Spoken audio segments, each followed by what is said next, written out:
우리가 재해동포청이 설립이 됐는데 동포들이 많이 그러거든요. 재해동포청이라는 게 생겼는데 과연 그게 우리의 피부에 와닿게 뭐가 달라진 게 뭐가 있냐. 지금 재해동포 정책위원으로 활동을 하시잖아요. 좀 말씀 좀 해주자. 여기에 답변을 주신다면.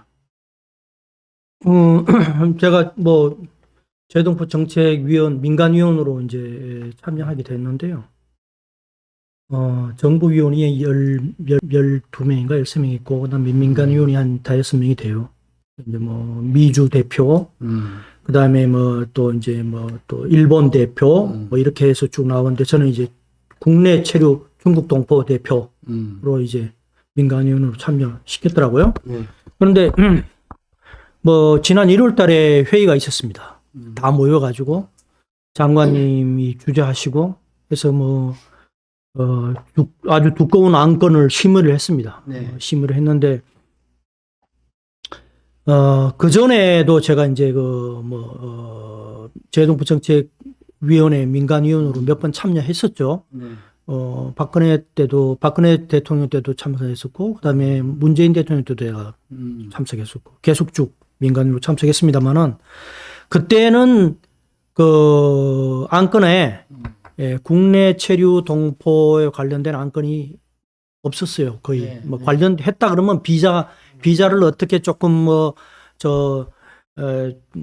완화하느냐 그런 문제 정도로 했는데, 이번에는 아예 이제 한 장으로 해서 한 대여섯 페이지 정도 국내 체류하는 동포들이 고령화되어 있다는 문제, 정조하고 있다는 문제, 뭐 그다음에 사각지에 대해 놓여 있다는 문제, 이런 것들을 잘 지적을 하고, 네. 그다음에 이제 어떻게 이것을 풀어 나갈 건지 네. 하는 안건들, 사업들이 한 뭐 대여섯 개가 올라와 있었어요. 네. 저희들이 이제 살펴봤을 때는 뭐 시의적절하고 좋은 안건들이 있었고, 그래서 뭐 제가 칭찬을 했습니다. 그래서 재해동포 정책위원으로 여러 번 제가 참여를 했지만은 요번에 안건은 저번에 이전의 안건보다는 많이 좋아졌다. 그래서 요 노래만 하면은 많은 변화가 있을 것 같다. 뭐 이런 기대를 하면서 칭찬을 했습니다. 했는데 기대할 거는 있다. 이런. 기대할 거는 있는데 지금 6개월이 지났는데 6개월이 다 돼 가는데 뭐 반년 동안 크게 피부에 닿는 게 별로 없는 것 같다. 시간이 좀 짧긴 짧았지만은 그 중에 이제 하나가 이제 뭔가 하면은 제가 조금 의아하게 생각하는 거는 2월 달에 이제 국내 체류 동포, 국내에서 동포 지원하는 민간단체 지원 사업이 공고가 나왔어요. 네. 그 나오고 2월 달에 그걸 지원을 공고를 하고 3월 달에 심의해서 3월 말에 발표한다. 이렇게 했는데 발표가 안 나오고 4월 달에 발표하겠다 이러시더라고요. 그러더니만은 4월 달까지 기다리니까 또 5월 달에 이제 발표하겠다고 다음에 또 이제 연락을 받았어요.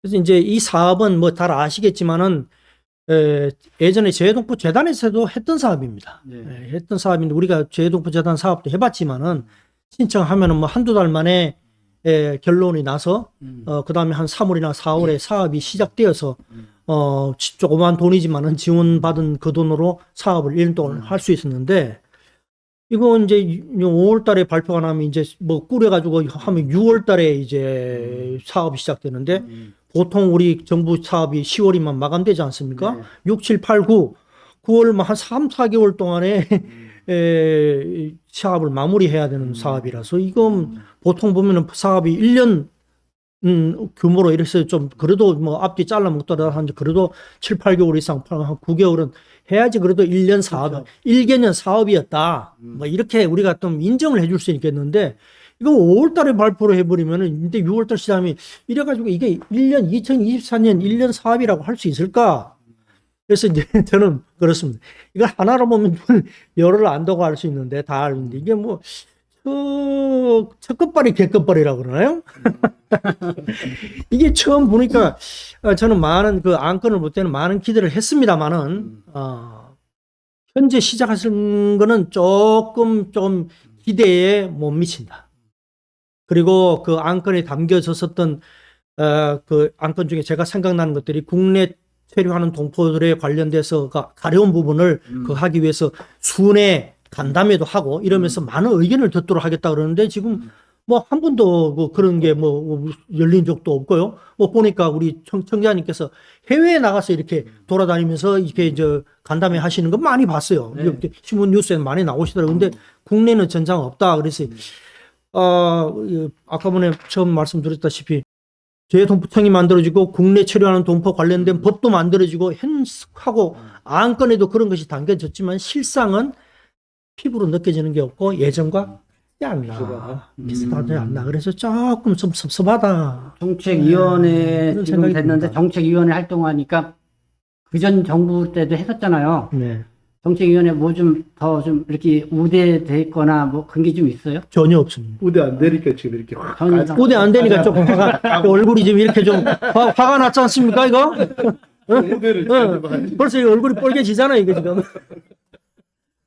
아니 그러면은 그 재동포청에서는 예를 들면은 이제까지 지금 각 부서에서 지금 여러 가지 어떻게 보면 일들을 했잖아요. 예를 들면은 출입국 이제 그 외국인 정책들을 위주로 했고 중국 동포들을 위해서 했고 그다음에 이제 노동부에서는 이제 그 소위 말하는 외국 인력들하고 네. 또 여가부에서는 또 이제 다문화하고 네.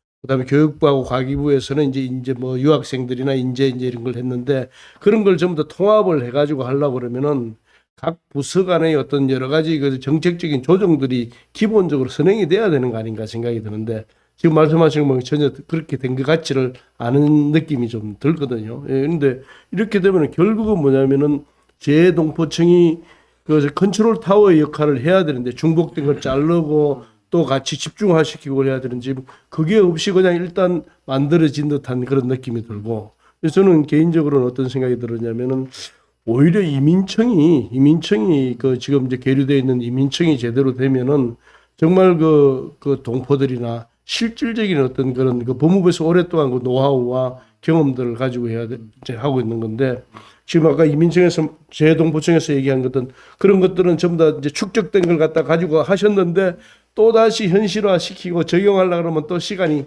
언제 하세월이 지날지도 모르겠다는 그런 생각이 좀 들은.